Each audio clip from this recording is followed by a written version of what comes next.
Bienvenidos a este Foro Unir, Salud y Desigualdad en América Latina, de la medición a la intervención. Hoy queremos hablar y debatir sobre el rol que juega la epidemiología para describir las desigualdades e intervenir sobre ellas con rigor metodológico y un enfoque de equidad en salud. Vamos a hablar de prevención, de vigilancia, de control de enfermedades y de la importancia que tiene la epidemiología para el diseño también de políticas públicas sanitarias o la gestión de los sistemas de salud. Por supuesto, también vamos a hablar de la necesidad de profesionales preparados para liderar esos procesos de cambio, además en salud pública. Saludo ya también a todos los que estáis conectados en el chat. Muchísimas gracias a todos los que nos saludan desde lugares como Colombia, Ecuador. También nos saluda, por ejemplo, Eduardo desde Argentina, Sergio desde Colombia, Mauricio desde Ecuador, Nelly también desde Perú, Aníbal desde Argentina. Gracias a todos los que estáis conectados. Yo os invito además a que enviéis vuestras preguntas, vuestros comentarios, todas las dudas que os vayan surgiendo a lo largo de este Foro Unir, y yo después pues se lo voy a ir trasladando a esos destacados expertos que nos acompañan hoy aquí. Mira, nos siguen saludando también Yolanda desde España, Kerly desde Ecuador, Carmen y Rafael ambos desde Colombia, Ivana desde Argentina, pues muchos países representados aquí. Gracias a todos, buenos días para los que estáis conectados desde el otro lado del océano y buenas tardes los que nos estáis siguiendo desde España. Y ahora sí, voy a saludar al primer experto que nos acompaña hoy, que nos va a desarrollar una ponencia ahora en la primera parte de este Foro Unir. Él es Julián Manuel Domínguez Fernández, jefe de sección de Medicina Preventiva y Salud Pública y responsable del Servicio de Prevención de Riesgos Laborales del Hospital Universitario de Ceuta, que cuenta con más de 40 años de experiencia y una amplia trayectoria investigadora en programas nacionales de vigilancia epidemiológica, control de infecciones y evaluación del sistema sanitario, y que además ha intervenido en misiones internacionales de emergencia. Julián, muchísimas gracias por estar hoy aquí con nosotros en este Foro Unir. Gracias a vosotros por contar conmigo, y no solo a Unir, al doctor García de la Vega y a todos nuestros amigos y amigas latinoamericanos y españoles, y al doctor Andrés Otero, que ha colaborado en esta presentación, que es además un médico colombiano que se está formando con nosotros. Pues enseguida te voy a dar la palabra para que nos desarrolles tu ponencia, porque después vamos a saludar a otros expertos, entre ellos al doctor Manuel que estabas comentando.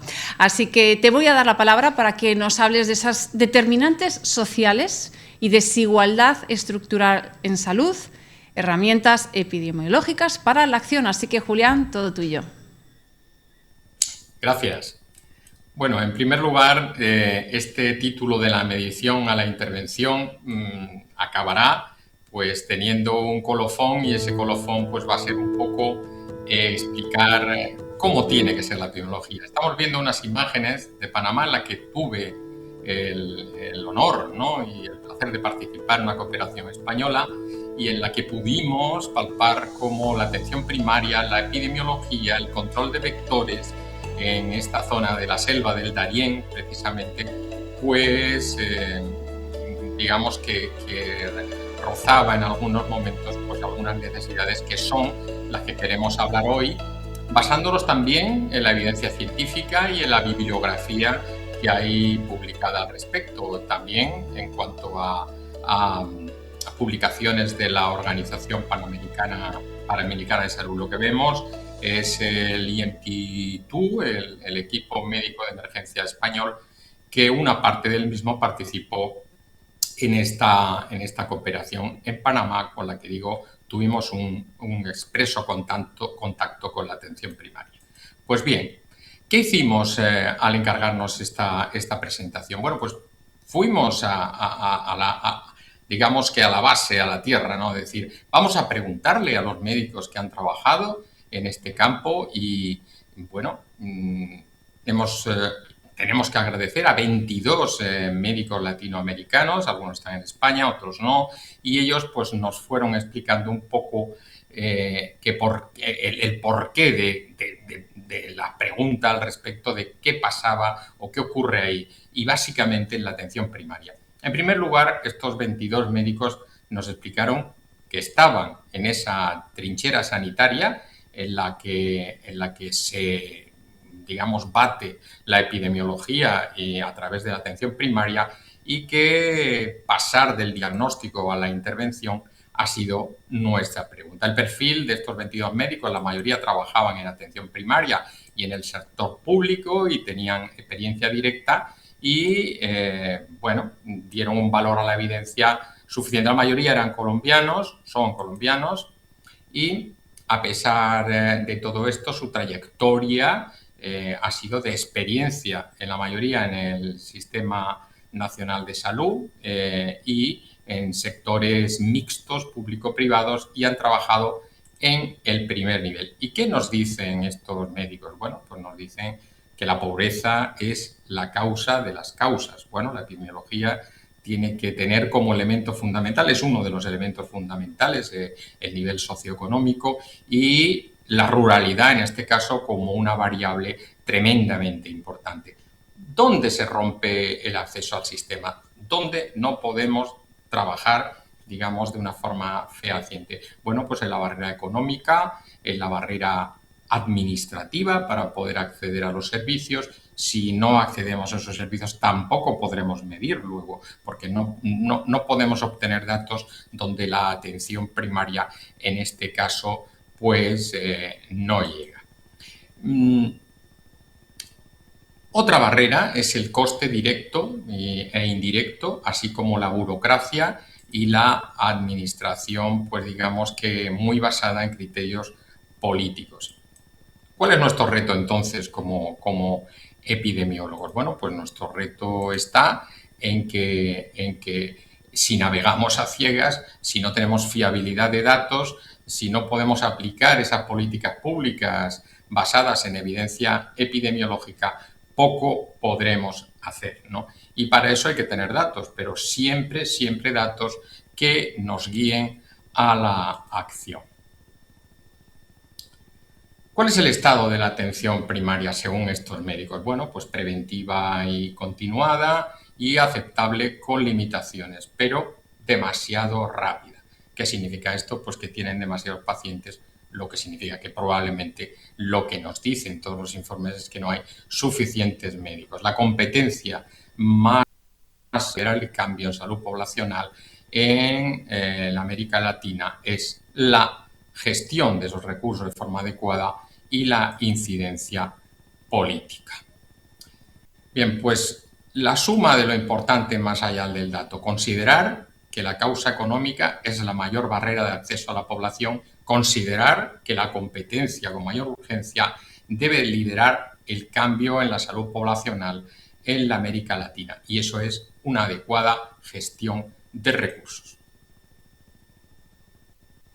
Bien, lo que los datos no nos sirven o no alcanzan para contar. Bueno, pues en primer lugar, uno de los mayores desafíos es manejar decisiones clínicas condicionadas por las limitaciones del sistema, no por las necesidades reales de los pacientes. ¿Eso qué significa? Que cuando estamos trabajando en la atención primaria, cuando el epidemiólogo de distrito, como es en España, en los distritos de atención primaria, no está a pie de obra o no puede recibir de los diferentes médicos de atención primaria y enfermería de atención primaria u otros técnicos que puedan existir en la atención primaria, pues es muy difícil que pueda obtener un diagnóstico de salud poblacional adecuado. Y ese diagnóstico de salud poblacional es el que nos da la medida de la priorización de los programas que precisa esa población. Bien, pasar de una determinación meramente matemática, estadística, a la determinación social, tiene que pasar por ese enfoque, ¿no? El enfoque de que los primeros problemas son la pobreza, la educación, y que esa visión de causalidad lineal y fragmentada que tienen los determinantes sociales, digamos de una forma exclusivista, se tienen que transformar en el enfoque de los procesos sociales, históricos, económicos y la dinámica estructural y de poder, donde participa o tiene que participar el epidemiólogo de una forma bastante precisa, transformando las estructuras de la desigualdad, y la desigualdad en salud solo se puede modificar conociendo los datos. Nosotros podemos poner como ejemplo en nuestra propia ciudad en la que trabajamos, pues entre el centro de la ciudad y las zonas periféricas tenemos diferencias de mortalidad bastante ostensibles. Por tanto, no solo importa qué nos enferma, sino cómo la sociedad organiza la enfermedad. Bien, en definitiva, la trampa o la triple trampa que la salud en América Latina puede padecer es esa desigualdad estructural, es la baja cohesión y es la fragmentación de los servicios. En este caso, porque puedan acceder desde diferentes coberturas sanitarias, sean públicas o público-privadas, o porque no exista suficiente, vamos a decir, recursos, como nos contaban algunos médicos argentinos en esta encuesta. ¿Qué es lo más olvidado? Bueno, pues es la zona rural y son los gastos de bolsillo, esa barrera real. Esto nos lo dice el informe de la PAO y nos lo dice también las publicaciones científicas que se pueden consultar, como la de Gaceta Sanitaria, que vamos a ver más adelante. Bien, por tanto, en este mapa, como herramienta de equidad, de inequidades territoriales, podemos arguir o podemos decir que existen unas zonas de silencio donde la epidemiología contemporánea utiliza o debe utilizar el análisis especial para detectar territorios donde la mortalidad es alta, pero el registro es bajo debido a la falta de servicios. Una vez más, como nos pasó en la pandemia, nos impone el código postal más que el código genético. O sea, saber dónde vivimos a veces es más importante cuando queremos comentar o decir de alguien. Solamente con preguntarle en qué barrio vives podemos determinar algunas cuestiones. Ahí tenemos los mapas del estudio ASIS colombiano, en el que se identifica la ruralidad como el mayor factor de exclusión. Eso ya a un epidemiólogo le indica que serán precisamente aquellas estructuras, por ejemplo, volantes, medio rodados, para poder atender a la población, lo que habrá que potenciar sin duda ninguna. Aquí tenemos un artículo de Gaceta Sanitaria reciente en el que habla de las reformas de atención primaria en América Latina, tanto en Brasil, en Chile, en Colombia, en México y Perú, en lo que con diferentes enfoques, tanto de un país como otro, que han intentado, no podemos hablar en 20 minutos, no podemos hablar de todos los países, ya nos gustaría, pero sí que la cobertura universal de salud parece que es el enfoque, debe ser el motor, es el motor. En España ha sido siempre, desde la Ley General de Sanidad Española de 1986, la línea conductora, y que esas barreras de fragmentación del subfinanciamiento crónico de la atención primaria, que no solo pasa en países con menos desarrollo, y la prioridad en la medicina social, dándole el éxito de las reformas a buenos liderazgos políticos en el derecho a la salud, que aunque existen las normativas de los países latinoamericanos, no siempre tienen un ejercicio adecuado ni un desarrollo adecuado en la justicia correspondiente. Quiero decir con eso que no siempre se pueden defender o recurrir esos derechos. Por tanto, la atención primaria de salud debe ser el corazón del sistema y es la que alimenta a los datos epidemiológicos, tanto en la comunidad, en la gestión territorial y en los determinantes sociales, luego hacia niveles más elevados, hacia el hospital, al cual pues no debe en ningún momento de ser una estructura que simplemente filtre, sino que solucione, que sea realmente resolutiva. Si no es así, la atención primaria no nos servirá suficientemente. Bien, pues de esos datos a la política hay que ir traduciendo la evidencia científica. ¿Cómo? Identificando las inequidades, analizando la determinación social e interpretando esos datos como proceso de justicia social, y con la intervención con un enfoque de equidad y universalismo proporcional. de manera que podamos al final, en esa vigilancia comunitaria, evaluar el impacto, no simplemente lanzando programas, sino realmente midiendo las brechas de equidad. Ese es el gran problema que existe respecto a la inequidad en salud y enfermedad.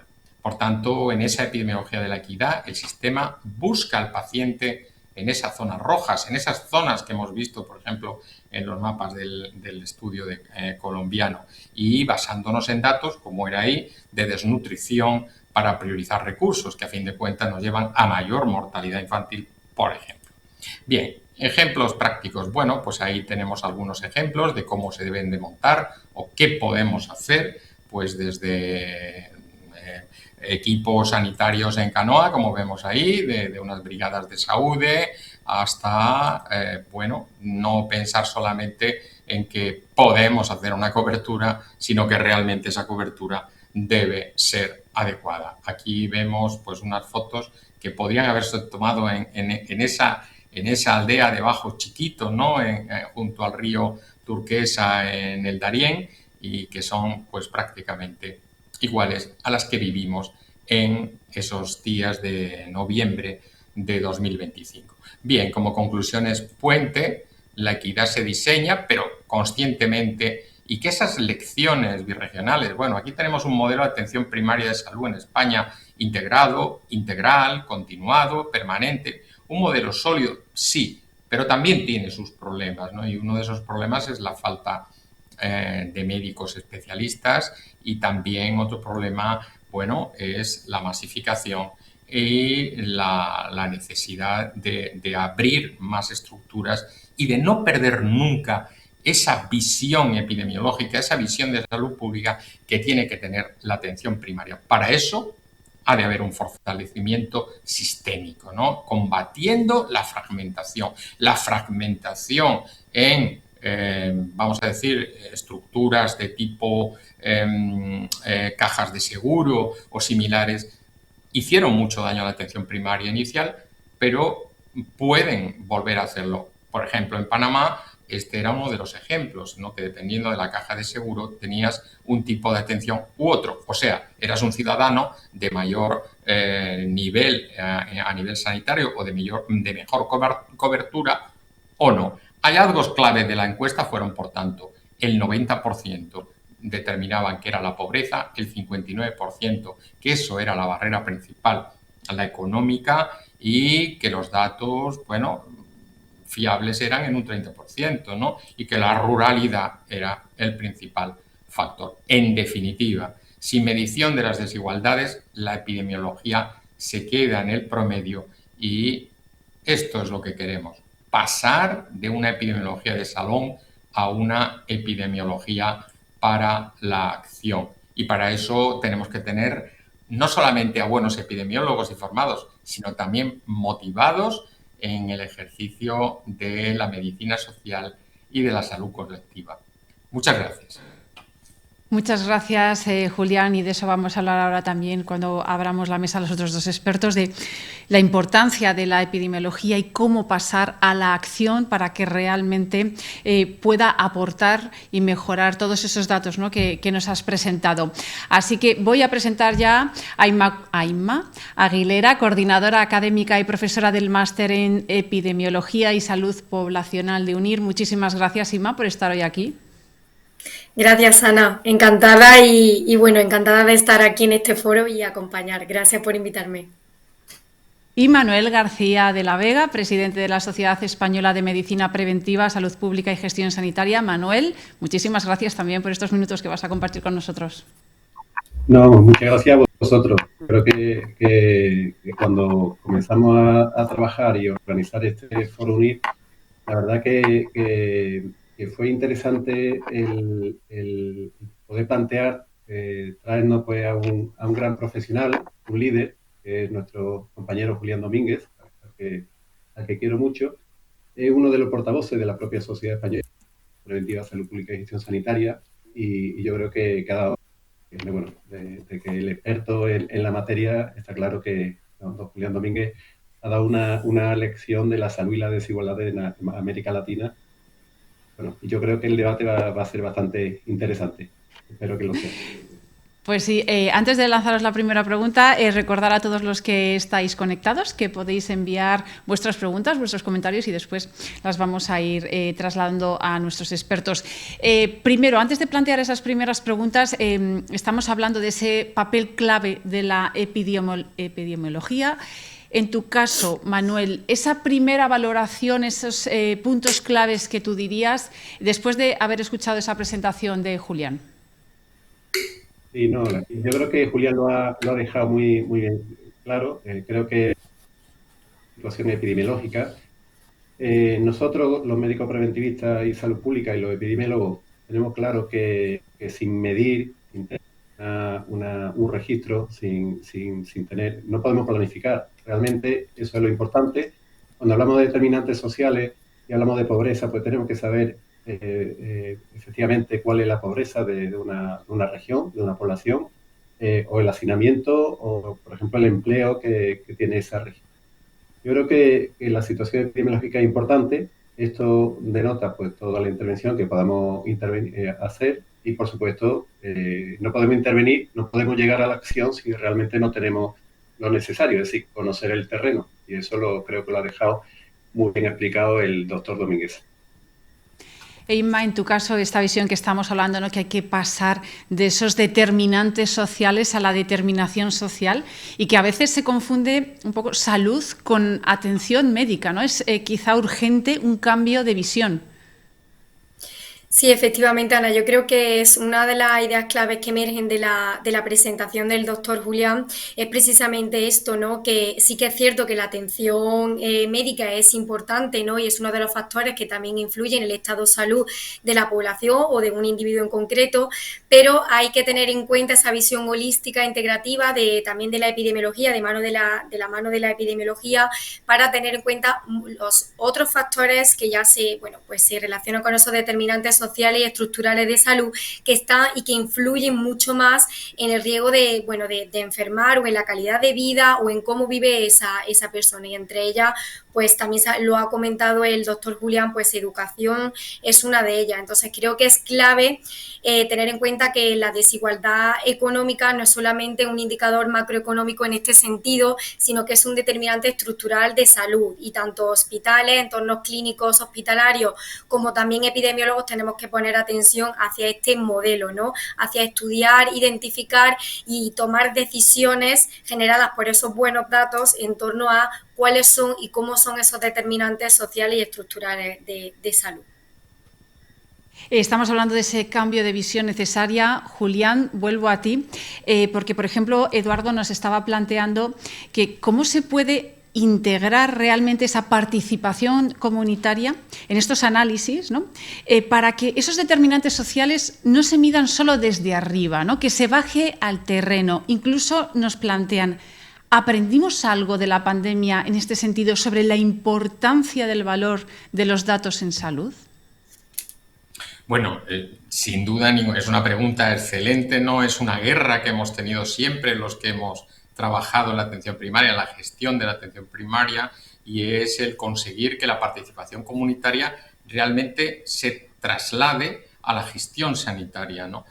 Para eso, bueno, ha habido autores como Hernán Durán, ¿no?, que en su libro Salud Comunitaria, o incluso Héctor Abad, ¿no?, que explicaba que la salud pública no es solamente una ciencia que tiene componentes sanitarios y sociales, sino que realmente es un ejemplo de ética social, ¿no? Bueno, pues estos ilustres epidemiólogos latinoamericanos nos explicaron, nos dijeron cómo deberíamos hacer. ¿Y cómo se hace eso? Bueno, pues eso se hace desde la participación de las organizaciones de consumidores, de las organizaciones sindicales, desde los ayuntamientos, desde las asociaciones, de manera que puedan transmitir a los consejos de salud de zona, en este caso de zona o de territorio, y siempre en una población reducida, ¿no?, entre 5.000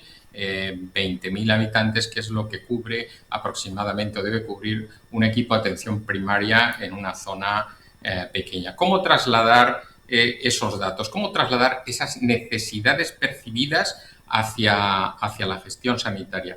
Bueno, pues la única forma de hacerlo es a través de los diagnósticos de salud de zona, como decía, y de esos diagnósticos obteniendo los datos de morbilidad estudiada, percibida por una parte, incluso de las necesidades que la propia sociedad en ese momento tiene como anhelo, ¿no? Que a veces pueden ser sostenibles y a veces no, pero para eso estamos los profesionales, para explicarlo, ¿no? Pues desde ahí, desde ese diagnóstico de salud, obteniendo indicadores adecuados, se puede conseguir que la atención primaria responda a las verdaderas necesidades de la población. Esa es la verdadera participación comunitaria que se hace en salud comunitaria. No sé si he respondido a la pregunta o quedaba algo porque era muy larga, pero en cualquier caso ese es el camino, ¿no?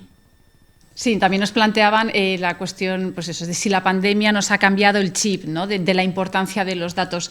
Si hay algo que está quedando claro y que ocurre en otros foros, UNIR, que también abordamos distintas cuestiones vinculadas al ámbito de la salud, es la importancia de la atención primaria, que no siempre dispone de ese impulso y esos recursos necesarios.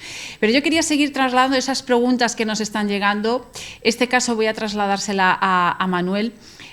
Mauricio y Rosana, que nos preguntan, por ejemplo, Mauricio nos pregunta, ¿cómo se hace, ¿no? ¿Cuáles son las claves? ¿Cómo resumirías esos puntos esenciales cuando se hace un perfil epidemiológico? Y Rosana, que plantea cuáles son los principales errores que podemos cometer al analizar estos datos.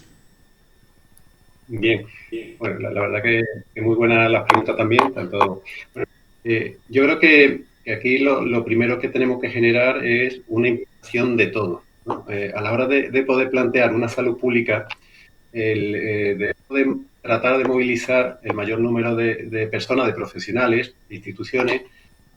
Todo esto requiere una combinación no solamente de conocimiento técnico, con liderazgo estratégico, sino también una gestión del cambio. También tenemos el proceso del cambio de la salud pública.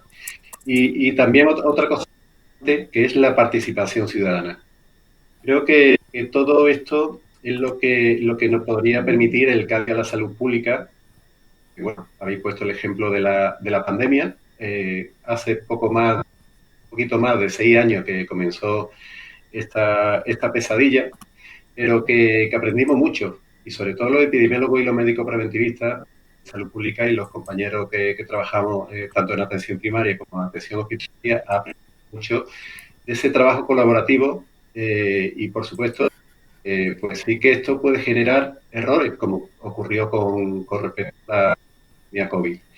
Errores que el primero, hay países, en este caso pongo el ejemplo de España, ¿no? En España no existía una agencia de salud pública, ahora digamos que se está creando, empezando a materializar gracias al apoyo de como político, como creo que esto dentro de muy poco, espero que dentro de muy poco tengamos esta oportunidad de crear esa agencia de salud pública. Es importante aprender de estos errores, no volverlo a cometer, porque incluso aunque había países como por ejemplo Canadá, tiene una agencia de salud pública muy interesante, muy importante, y ellos lo primero que hicieron después de medio pasar la pandemia COVID, que fue a los 3-4 años después del inicio, es valorar precisamente lo que se ha hecho bien, que hay muchas cosas que se han realizado correctamente y otras cosas que no se han hecho tan bien, ¿no? No para buscar un culpable, no, esto es tratar de no cometer otra vez estos mismos errores, ¿no? Por eso es importante los factores sociales, son importantes los políticos que sí que influyen en la salud, ¿no? Y sobre todo también una cosa muy, muy importante es crear alianzas, no solamente la alianza a través de las autoridades, a través de los profesionales de la salud, de los epidemiólogos, de los médicos preventivistas, también de los gobiernos locales, de la escuela. Antes lo habéis comentado perfectamente el doctor Julián Domínguez acerca de la escuela, la educación, la vivienda. Todas estas cuestiones, yo creo que tanto en el como en el público, pues debemos de materializarlo y sobre todo que haya un totalmente que se consiguió durante la pandemia, se trabajó muy bien la pandemia, pero pero sí que hubo errores en la pandemia. Y sobre todo para no cometerlo en otra ocasión, porque una cosa que sí que tenemos claro, como el doctor Julián Domínguez, Inmaculada Aguilera y un servidor, es que seguramente tendremos una pandemia, volveremos a tener una pandemia, seguramente será crítico, y sin embargo tenemos muchos deberes por hacer, ¿no? Por eso creo que debemos invertir en salud pública, no solamente en enfermedad. Debemos invertir también en comunicación, por eso te doy las gracias, Ana, porque es de poder comunicar a muchísimos profesionales, personas. El Foro UNIR de hoy pues es muy interesante porque va a crear ese gusanillo, ¿no? Para poder seguir trabajando en salud pública. Y yo creo que es fundamental la comunicación junto con la salud pública y sobre todo aprender de los cometidos, puesto que sí. O sea, aprender de esos errores e incluso lo que están planteando aquí en el chat, Inma, y es que, claro, la epidemiología juega un papel esencial, por ejemplo, en prevención de enfermedades emergentes u otro tipo de enfermedades que nos puedas, de repente, pues, de esa señal de alarma de que algo está pasando para que puedan reaccionar a tiempo, ¿no?, desde el ámbito sanitario y desde la gestión. Efectivamente, Ana, al final también, bueno, hay muchas, incluso en países como, bueno, dentro de América Latina, conviven lo que nosotros llamamos, bueno, lo que también se sabe, la doble carga de malnutrición, ¿no? Es decir, en un mismo país donde coexisten y donde cada vez es más común tener una alta prevalencia de enfermedades, pues, obviamente emergentes o infecciosas, pero también de obesidad y de nutrición infantil que están relacionadas con una, bueno, la enfermedades crónicas en este sentido son las que más carga de enfermedad pueden aportar dentro de una población en este sentido. Y esto es interesante porque al final esta doble carga de enfermedad, de malnutrición, de esa convivencia, coexistencia de tanto de obesidad como de malnutrición o de desnutrición en una misma familia, en un mismo país, pues subraya mucho más algunas de las claves que también se ha comentado en el foro de hoy, ¿no? En este sentido. También, Ana, me gustaría, no sé si puedo comentar algún aspecto que tienen que ver con lo que antes se ha nombrado en cuanto a la pandemia, a la COVID-19. Yo creo que al final de lo que ocurrió, ¿no?, del impacto de la pandemia, realmente los efectos más relevantes en este sentido, ¿no?, es que amplificó y puso mucho en relevancia, subrayó muchas de las brechas de desigualdad y de desigualdades estructurales, que hoy es lo que hoy estamos hablando, ¿no? Entre los efectos más relevantes, entre ellos, interrupción de programas de vacunación, retrasos en diagnósticos, tratamiento de enfermedades crónicas, que estamos diciendo precisamente ahora que son las que más carga de enfermedad aportan dentro de una población. Y precisamente un mayor aumento de la pobreza y la vulnerabilidad social, ¿no?, de esa causa, de las causas que Julián también comentaba en su presentación. Entonces, esto además creo que ocurrió de manera más acusada en países donde además existe esa fragmentación de los sistemas sanitarios, ¿no?, y que al final la coordinación de respuestas pues puede verse mermada en este sentido, ¿no?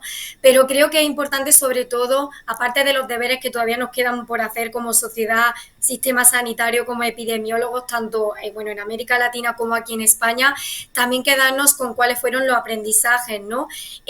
La importancia y la conciencia en salud pública, en vigilancia epidemiológica y en la atención primaria de salud, que precisamente hoy aquí en este foro se está subrayando que realmente es una estrategia clave y un eje vertebral de esa columna vertebral que supone el sistema sanitario, ¿no?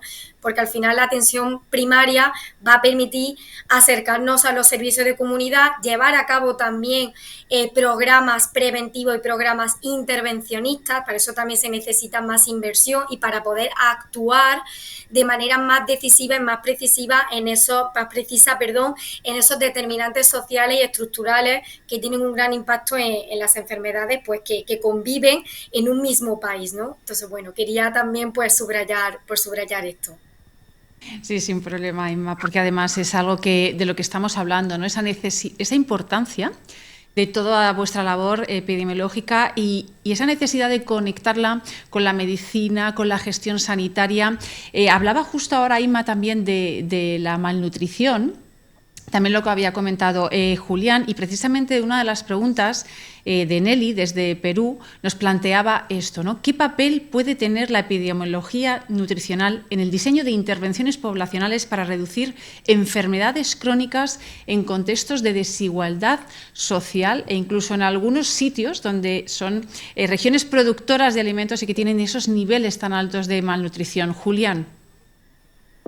Bueno, sin duda ninguna, el epidemiólogo tiene que aprender liderazgo. El epidemiólogo tiene que ser capaz de, si no tiene el liderazgo, lógicamente, porque puede ser solamente un técnico, ¿no?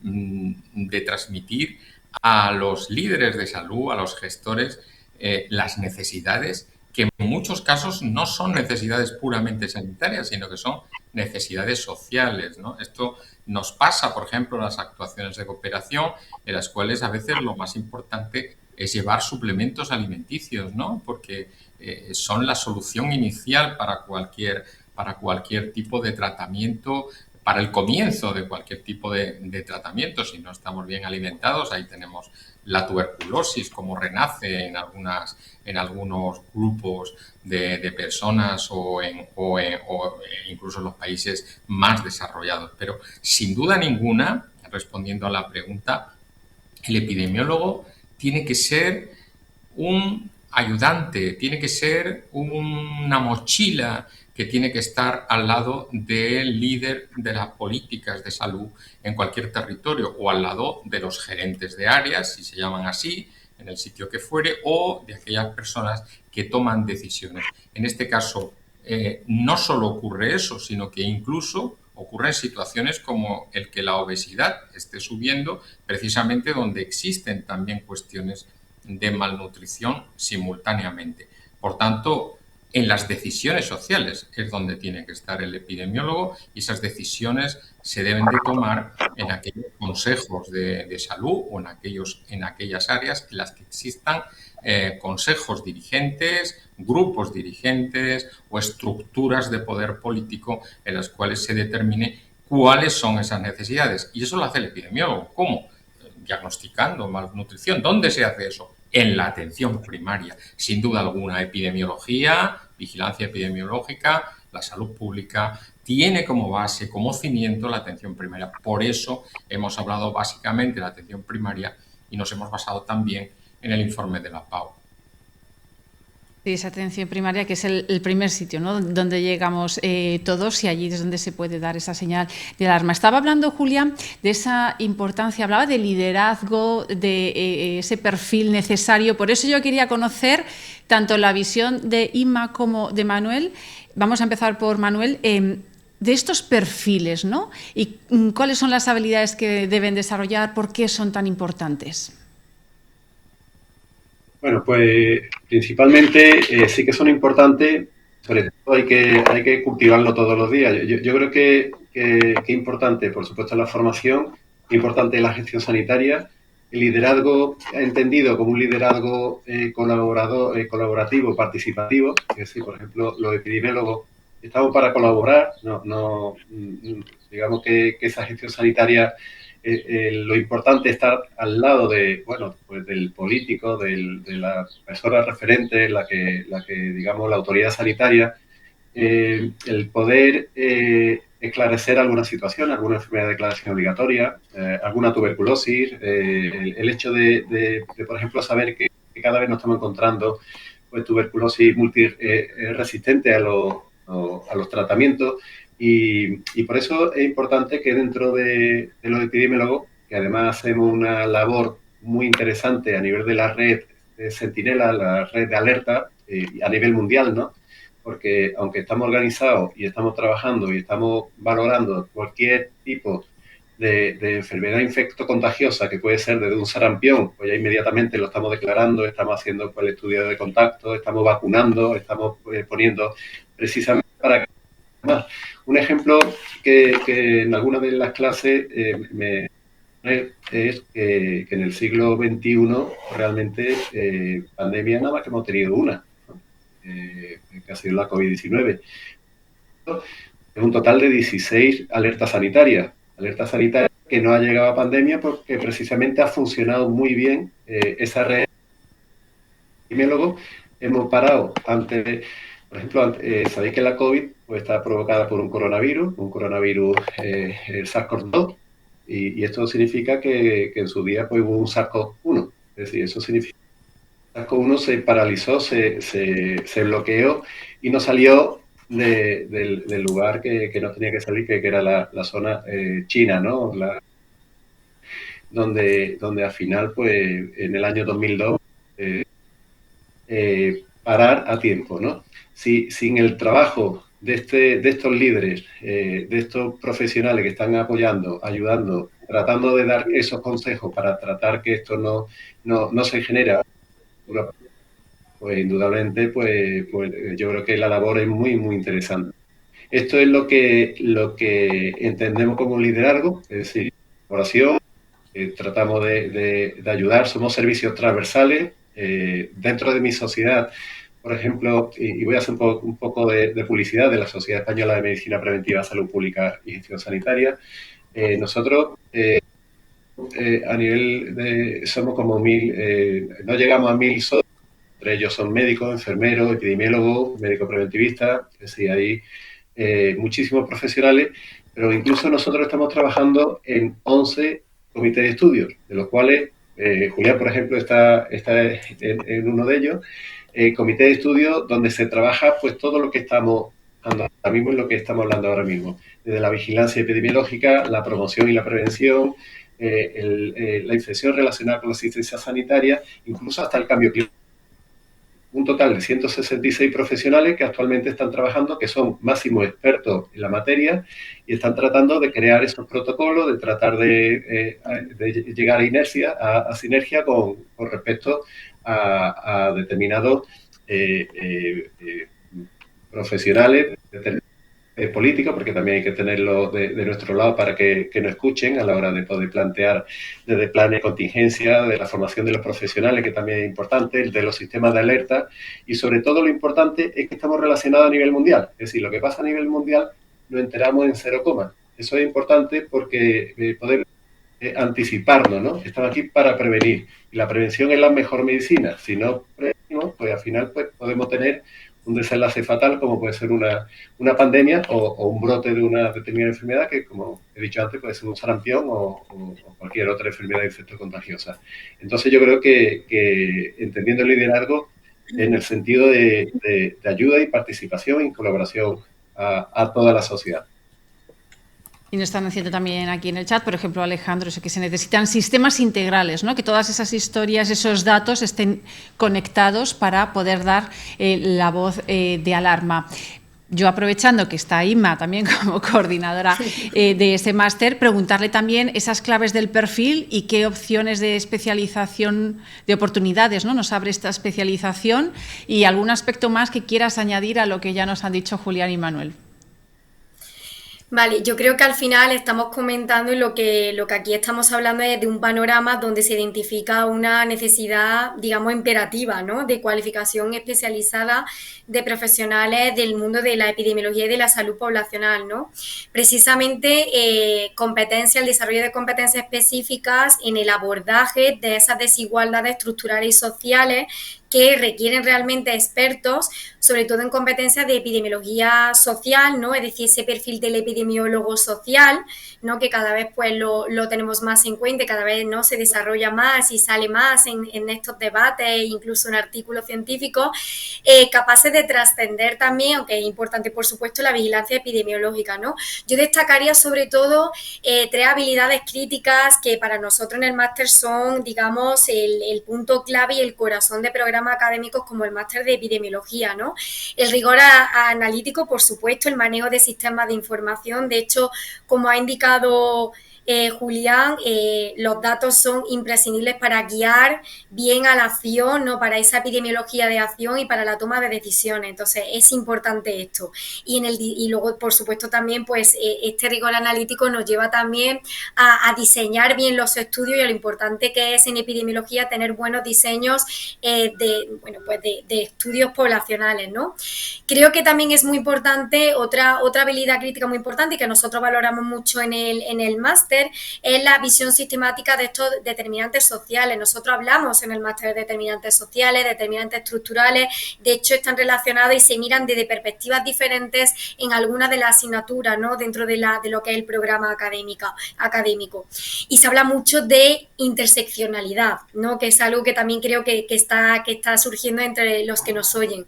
Y por supuesto también la capacidad de evaluación de impacto de políticas públicas para garantizar que las intervenciones sanitarias sean efectivas y equitativas y que crear cada vez más una epidemiología más equitativa en ese sentido. Entonces yo creo que esto es un poco las 3 habilidades críticas y competencias específicas que yo destacaría ante este marco de demanda profesional. Pues estamos hablando de la importancia del rol esencial que juega esta disciplina, esos profesionales, estamos hablando de esas competencias, y si todos aquellos que nos estáis siguiendo pues os atrae, por supuesto, porque seguro que por eso estáis hoy aquí, esta disciplina y ver cómo podéis especializaros, pues hemos puesto un link en el chat para que podáis descubrir más sobre esta maestría y todas esas oportunidades y opciones profesionales que os permite. Y además, por ejemplo, si estáis desde Colombia, pues hay becas de hasta el 60%, en otros países también hay descuentos muy importantes, así que no dudéis en entrar en ese enlace que os hemos puesto, rellenar el formulario y un asesor de UNIR se va a poner en contacto con vosotros para hablaros de todas esas opciones, descuentos, becas para seguir formándoos. Más preguntas que tengo por aquí. Julián, por ejemplo, Shirley, nos pregunta, según vuestra experiencia, ¿qué estrategias o políticas impactarían, por ejemplo, en la disminución de la mortalidad materna en población indígena en zonas rurales?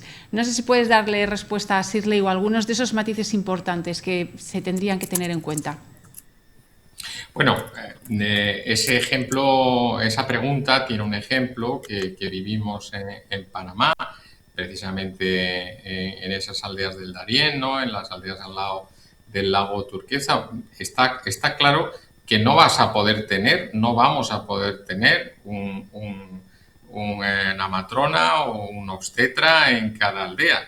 Está claro que los agentes de salud, si son médicos, mejor, si son personal de enfermería, magnífico, deben de estar entrenados para determinar cuáles son aquellas situaciones de riesgo cuando existe pues indicios de riesgo, signos de gravedad en el caso de un parto incipiente, ¿no?, o en cualquier caso. Y también la posibilidad de transporte, ¿no? En este caso, por ejemplo, puedo tomar esa ejemplificación desde Bajo Chiquito hacia Lajas Blancas y las zonas más cercanas donde ya teníamos un hospital local de referencia. También trasladando a las mujeres indígenas en un momento determinado para que tengan sus nidos, ¿no?, tengan sus lugares donde puedan estar un tiempo antes de dar a luz de la fecha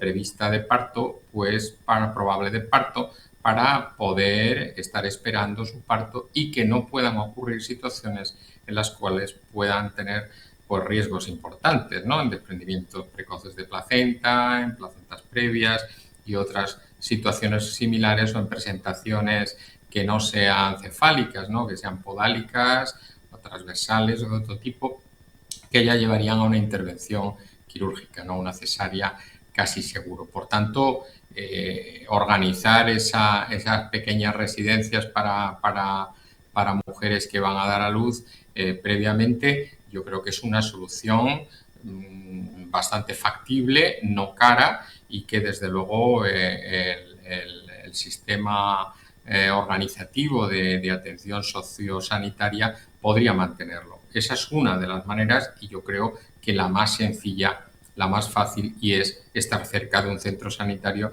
donde pueda dar a luz precisamente cuando hay algún signo de riesgo.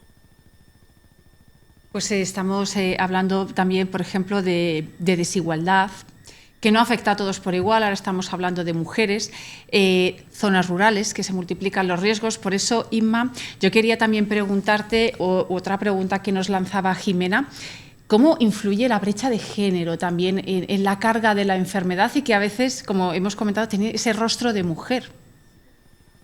Sí, esto, Ana, es muy, muy interesante y bueno, abre ahí la puerta dentro de la epidemiología de lo que estamos hablando, de esa perspectiva de género e interseccionalidad, ¿no?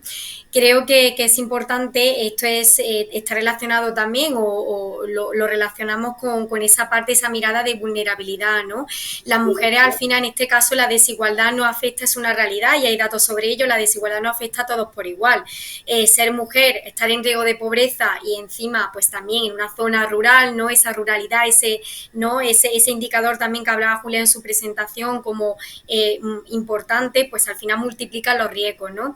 Las mujeres yo pienso, y bueno, los datos también están ahí en múltiples, publicaciones científicas derivadas de diferentes programas, no solamente enfrentan barreras de acceso, sino que al final también cargan con, digamos, esa doble jornada, lo digo entre comillas, pero realmente es así, del cuidado, ¿no?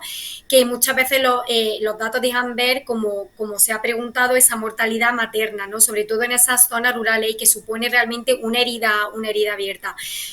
Pienso que al final la salud de y los datos y las publicaciones, así ha sido históricamente, la salud de la mujer, afortunadamente cada vez menos así, pero se suele reducir muchas veces a la salud reproductiva, ¿no? Y es importante, pero también planteamos y se plantea en este foro y con esta ponencia que algo clave que me gustaría resaltar y es tratar de mirar más allá dentro de lo que es la salud de la mujer, ¿no? Y de esa perspectiva de género y cómo está relacionado con la desigualdad, también ver la parte de salud mental y de enfermedades crónicas en muchas de estas mujeres, ¿no? Por eso también la mirada de la salud poblacional y la mirada de la epidemiología al ser más interseccional, ¿no? A ser más con esa perspectiva de género, ¿no? Como se propone y que esto se ha llevado a las políticas públicas. También me gustaría resaltar, un par de cuestiones relacionadas con esto, con algunas ideas de programas que se pueden llevar a cabo, ¿no? Programas dentro de la salud pública, ¿no? Programas de salud materna intercultural, ¿no? Pues casas de espera materna o también integración de parteras tradicionales en los sistemas de salud en esas zonas más rurales o en población indígena. Atención al parte también con ese enfoque intercultural, ¿no? Que también es importante. Sabemos, ¿no? Y con diferentes profesionales de la salud con los que colaboramos, que trabajan más en pie de campo y en la parte más de cooperación, como ese sistema tradicional de atender el parto a la mujer en población indígena es tan importante, ¿no? Pues integremos también eso, reconociendo también esa parte de culturalidad y geográfica, ¿no? Es decir, hay muchas ideas y muchos proyectos de salud pública que pueden estar apoyando, obviamente, a estas mujeres, sobre todo en riesgo, digamos, de pobreza o en esas zonas más alejadas y que tienen menos acceso a los servicios y también a la atención médica especializada. Pues gracias, Inma. Siguen comentando en el chat esa necesidad también de esa coordinación de instituciones, de hospitales, de organismos internacionales y lo que comentaba también Sergio en un comentario, que realmente hay que usar esa evidencia científica para reducir las desigualdades y no permitir que esas brechas sociales determinen quién vive más y quién vive peor. Yo también quería preguntarte, Manuel, hablamos mucho de esas nuevas tecnologías, de la inteligencia artificial, de los datos, y cómo esto puede impactar positivamente en esta disciplina de la que estamos hoy hablando, la epidemiología. Sí, está claro que la inteligencia artificial, la información, estamos hablando de datos, como hablando, pues nosotros necesitamos tener datos para poder planificar y esto es una herramienta que ayuda, ¿no? Una herramienta que ayuda, que siempre lo hacemos de manera manual, es decir, ahora mismo tenemos alguna facilidad a la hora de utilizar base de datos, utilizar los propios registros, ¿no? La historia clínica digital o la propia historia de los pacientes, donde podemos tratar de sacar los datos que interesa para poder desarrollar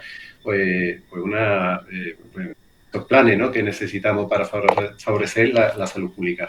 En definitiva, la inteligencia artificial ha venido para quedarse. Está claro que se va a quedar. Todavía estamos muy al inicio de la inteligencia artificial. Es necesario un sistema de salud. El hecho de la vigilancia epidemiológica que hemos comentado anteriormente es fundamental y la inteligencia artificial ayuda a esa vigilancia epidemiológica. Y ante una crisis, como hemos visto con la pandemia, con la COVID-19, pues tenemos claro una cosa, que salud frágiles se colapsan ante esta crisis. Entonces, debemos de fortalecer los sistemas de salud, tenemos que ayudarnos de otra. Yo te pongo un ejemplo de un proyecto de la Escuela Española de Medicina Preventiva de Salud Pública y Gestión Sanitaria, que además cualquiera lo puede ver en la página oficial de la propia sociedad, y un proyecto PINE, que es un estudio de prevalencia de infecciones nosocomiales, y siempre, todo esto siempre ayuda a la hora de poder plantear y sobre todo llegar a bajar muchísimo pues todos los indicadores que ahora mismo tenemos. Esto se puede plantear no solamente a nivel hospitalario, se puede aplicar a nivel de atención primaria, se puede aplicar, pues hablando de los propios determinantes sociales, que muy bien, como la pobreza, hacinamiento, acceso limitado, el empleo, es importante el empleo, y sobre todo de forma coordinada tratar de llegar al máximo y sobre todo también el favorecer, ¿no?, a la hora de poder fortalecer los sistemas de salud. Debemos tener en cuenta también que esta definición, esta visión que debemos tener de una salud pública, una salud única, por ejemplo, debemos de tener en mente ese One Health, ¿no?, la salud única, en el que todo el mundo trabaja en conjunto, desde epidemiólogos, veterinarios, farmacéuticos. Estamos hablando de zoonosis, estamos hablando de cuestiones que conocemos muy bien con todas las enfermedades de declaración obligatoria y toda la cuestión COVID también, ¿no? Que es realmente una zoonosis. Y por supuesto, todo viene a integrar un tratamiento integrador que por supuesto va a ser el cambio de aquí a muy pocos años, porque además está funcionando ya, ¿no? La verdad que la inteligencia artificial, como he dicho, esto hay que fortalecerlo, hay que mejorar algunas cuestiones y sobre todo la relación entre distintas instituciones, incluso hasta distintos países, ¿no? Porque al final nos hemos dado cuenta que esto de la salud única realmente es una certeza absoluta, ¿no? Lo que pasa en China, lo que pasa en Colombia, lo que pasa en España, pues al final en muy poco tiempo se puede trasladar a otros países, ¿no? Y bueno, y si estamos hablando de Latinoamérica y de lo que hemos hablado, y sobre todo el doctor Julián Domínguez con su presencia, pues yo creo que esto va a denotar en un futuro bastante esperanzador gracias a la inteligencia artificial. Manuel, recordaros a todos los que estáis conectados que estamos hablando de esa importancia de la epidemiología, de esos perfiles profesionales, y os invito a que entréis en ese enlace que os hemos puesto en el chat y que descubráis esas opciones de formación con el máster universitario en epidemiología y salud poblacional, que además en el caso de Colombia hay becas OEA de hasta el 60%, y que os invito también a consultar desde otros lugares porque estáis conectados desde varios países como Ecuador, por ejemplo, pues hay otras opciones también de descuentos y becas, así que consultar esas opciones que tenéis para seguir desarrollando y creciendo, ¿no? Y esas competencias profesionales que, como hemos visto hoy, son cada vez más necesarias. Ya nos acercamos al final, por eso, Julián, yo quería pedirte una reflexión final, ese mensaje que querrías dejar para cerrar este Foro Unir de hoy. Bueno, he dejado ahí 2 o 3 pues, pequeñas piedrecitas, ¿no?, de seguimiento, que eran pues el hecho de que la salud pública es una ética social y por tanto en esa colaboración del epidemiólogo para el liderazgo hay que pasar de estar delante de un ordenador haciendo pues eso, informes, datos, gráficas, que lo tenemos que hacer también, sin duda ninguna, a pasar a la acción y mojarnos, tringarnos un poco de barro. Y si el epidemiólogo hace eso, siempre triunfará. En mi experiencia como epidemiólogo, mi experiencia en la pandemia, así ha sido, y puedo asegurar que no solamente es una profesión satisfactoria, sino que además sientes como que has hecho por la sociedad algo que probablemente no se puede hacer en otros aspectos. El mejor cirujano podrá operar en toda su vida 10.000, 12.000, 15.000 personas y salvar sus vidas, pero el epidemiólogo, si lo hace bien, con una acción, con una buena campaña de vacunación, puede salvar miles y miles, decenas de miles y millones de vidas. Con eso quiero acabar. Pues gracias, Julián. Ya nos hemos quedado sin tiempo.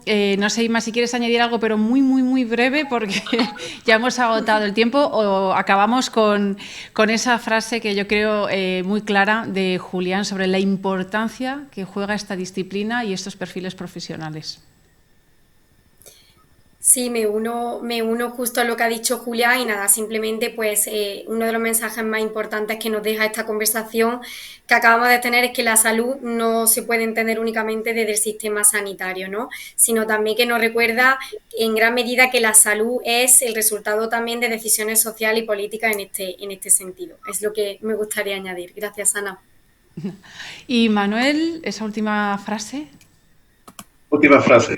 Pues creo que es interesante lo que ha comentado Julián.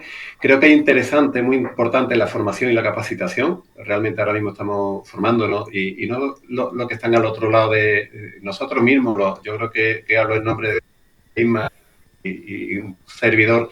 Estamos formándonos todos los días y aprendemos mucho de todos los alumnos, de todos los participantes. Hay que esa comunicación transparente, la participación de todos los profesionales puede enriquecer mucho y, por supuesto, es el inicio de esa prevención de salud pública que, por supuesto, es lo que pretendemos, ¿no? Con este tipo de foros. Muchísimas gracias a los tres. Julián, un placer haber contado contigo hoy en este Foro Unir. Gracias. El placer es mío. Gracias. Gracias, Inma, y gracias, Manuel, también a los dos por vuestra participación. Y gracias también a todos los que habéis estado conectados, también con vuestras preguntas, vuestros comentarios. Solo pediros un último favor, y es que ahora cuando os desconectéis os va a saltar una encuesta y os pedimos que la respondáis porque a nosotros nos ayuda a seguir haciendo eventos como el de hoy. Y ahora sí, ya me despido. Nos despedimos con unas imágenes muy emocionantes que son nuestros alumnos en una graduación cuando por fin han decidido dar ese paso de la formación. Han logrado ese título, llegan a la graduación, recogen su título. Ese momento tan emotivo son estos momentos que os vamos a dejar ahora en este vídeo. Con ellos nos despedimos. Muchísimas gracias a todos y seguro que nos volvemos a encontrar en otro Foro Unir. Hasta pronto y gracias. Yo os propongo que seáis de ese tipo de personas, de aquellas que actúan como vectores de paz, de amabilidad y de visión positiva. Esa es la más eficaz y más práctica manera de luchar por hacer mejor nuestro mundo. Si alguna vez cultiváis la crítica, sed benévolos. Benevolencia no quiere decir tolerancia de lo ruin o conformidad con lo inepto, sino voluntad del bien. En vuestro caso, deseo ardiente de ver realizado el milagro de la belleza.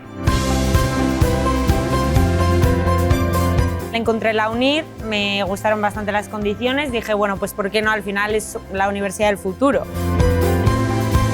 Desde el primer momento te apoyan, sacan lo mejor de ti como ser humano y el valor añadido que me ha dado no tiene precio, es oro. Importantísimo es el mentor, es una persona que es como el buen padre de familia, siempre está pendiente de uno. Gente profesional y además pues con una amabilidad personal increíble. Pero ellos lo hacen aún mucho más fácil para uno. Al final no tienes un horario establecido, lo puedes hacer como tú quieras, desde donde quieras, siempre y cuando tengas acceso a internet y la verdad que es la mejor decisión que puedes tomar.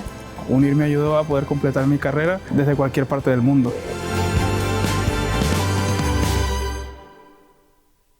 Queridos graduados, sabed que nos sentimos profundamente orgullosos de haber podido contribuir a vuestra formación y que nos tendréis siempre a vuestra disposición para lo que podáis necesitar de nosotros. La calidad de la enseñanza para mí ha sido brutal. Pues de UNIR tengo que decir que es una especie de reloj suizo. Todo está súper bien organizado. En otra universidad normal no podría haber sacado la carrera. Es uno de los grandes pilares que tiene UNIR, la facilidad de compaginar el estudio con el trabajo. Y estoy muy contenta. El esfuerzo personal ha valido muchísimo la pena.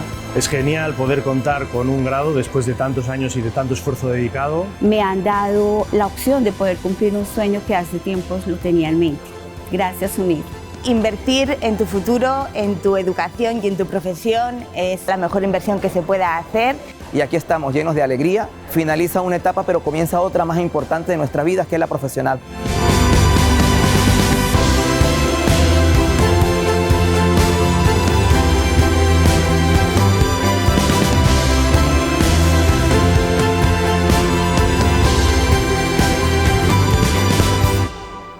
Lo logramos.